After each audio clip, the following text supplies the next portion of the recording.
Sir, may bagong accusation po sa China about sa Philippine vessels dumping of garbage sa Ayungin Shoal po. Baka may gusto na Maniwala ka naman dyan sa mga yan. Accuse ng accuse yung mga yan. Kailan ba kung may accusation sila, prebahan nila. Bakit lahat ng accusation nila ayaw nilang prebahan nung tayo ang nagdemanda sa arbitral tribunal?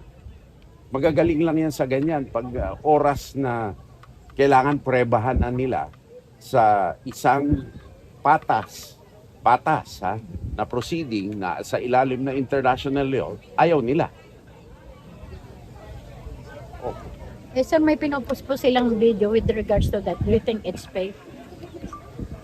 I really don't know what video they're pushing. I mean, sino bang mahilig mag-fake? Sino bang mahilig kumopya? So sabi ng China, sir, they're playing with fire daw dahil sa... Sino bang pinakamalaking magpagawa ng paputok dito sa buong mundo kung hindi sila? Hindi ba sa kanila inimbento yung fireworks tapos sasabihin playing with fire tayo? Ano sila, hilo?